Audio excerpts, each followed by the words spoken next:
week on Weather 101, we are shifting our focus entirely back over to severe weather. And Gracie, earlier in the month, we had our Severe Weather Awareness Week where we had a different topic each day about how you can be safe during severe storms. But now we're really going to change our focus just entirely talking about how these severe thunderstorms form and just more ways that you can stay safe. Yeah, of course, we're going to break down, the what behind it, the why, and how this impacts us in central Mississippi. And hopefully we'll make sure you guys are very prepared for any severe storms that come our way during this fall season. And it's no doubt that we certainly know our primary severe weather season here in central Mississippi is the springtime. That is where we see, our seasons really changing. And of course, those two different air masses eventually colliding and causing us those very strong severe storms. And you can see it here on our average tornadoes by month. February, March, April, those are our months we really see a lot of activity, but also sometimes even into May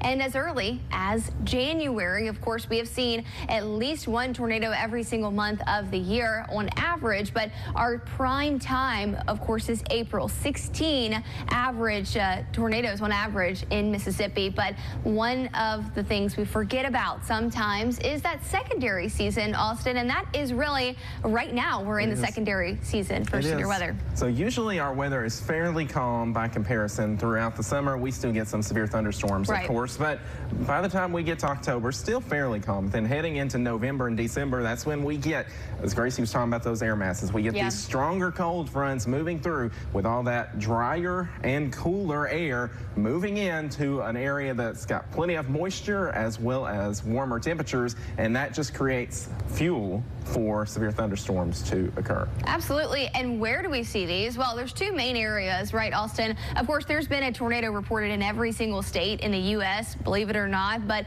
also we see them especially in Tornado Alley and in Dixie Alley. And Tornado Alley, most people think that's where we see most of our worst tornadoes, our deadliest tornadoes, and that is across the plains, right, all the way from the Dakotas down to Texas. We do, of course, see a lot of tornadoes, but folks a lot of the time forget about Dixie Alley. And actually more deaths occur in Dixie Alley than in Tornado Alley. Yes, Tornado Alley may get the stronger, the higher rated tornadoes and more severe storms, but here in the southeast, we've got a higher population. We have these storms coming through nocturnally, so they come through throughout the overnight hours, and also more mobile homes. All three of those make for the southeast, specifically Dixie Alley, accounting for more of those tornado deaths, unfortunately. And of course the terrain, we forget about sometimes too that we live in some of the, the foothills of Mississippi or whatever that may be in Alabama where the elevation starts to change, whereas of course the plains, you can see a tornado coming from miles and miles away. That's not the same case for us. Not only those three or those four, reasons why some of those storms can be more deadly, but we also do have this area of moisture just to our south that acts as a lot of fuel for these storms. Austin, what are some other ingredients too? So we've got spin, or you'll hear us say shear. It's basically wind shear. So in order to get a tornado or a severe thunderstorm, a lot of times you'll need these stronger updrafts. Well, in order to get those, you're going to have changing wind speed and wind direction with height. So you'll hear us say wind shear. That is extremely important for these stronger storms and especially these tornadoes to form. Yeah, absolutely. And we also need something called lift. That comes from several different things, but one in particular that we usually see as a lifting mechanism, rather, is a cold front. And those cold fronts become stronger during this time of the year, and that acts as really something that gets these storms going. You have to have the lift for our storms to form. We also need instability, and that is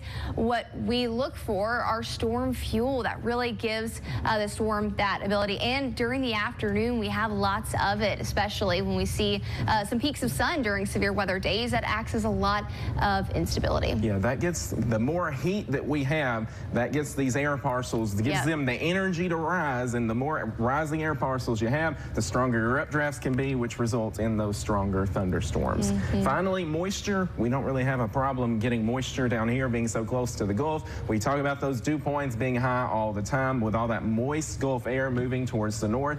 So the spin or the wind shear, the lifting mechanism, which is usually a cold front, instability, which is those parcels getting heated up during the afternoon, and then finally moisture. Those 4 ingredients allow for severe thunderstorms to develop. Yes, absolutely. We have to have those for severe storms. And of course, we've been talking a lot about tornadoes, but you don't have to exactly have a tornado for a storm to be severe. And most people know we have severe thunderstorm warnings a good bit as well. Of course, tornadoes come from those severe storms, but let's talk about what actually makes a storm, what classifies a storm as severe. And there's only 3 things. One of those is wind gust greater than 58 miles per hour. Another one is going to be large hail. Right, hail 1 inch in diameter or larger. And then finally, of course, the tornado. Now, you just need one of these 3 things. You don't have to have all 3 of them. You either have to have that stronger winds, large hail, or a tornado to make a severe storm. And no, Gracie, sometimes now we may see a dark cloud and think, oh, it's a bad storm. It could be a strong storm, but that doesn't necessarily make it a severe storm. Same thing with a lot of lightning and loud thunder. You may think, well, this storm is very, very strong. And that's true. Lightning and even heavy rain can be dangerous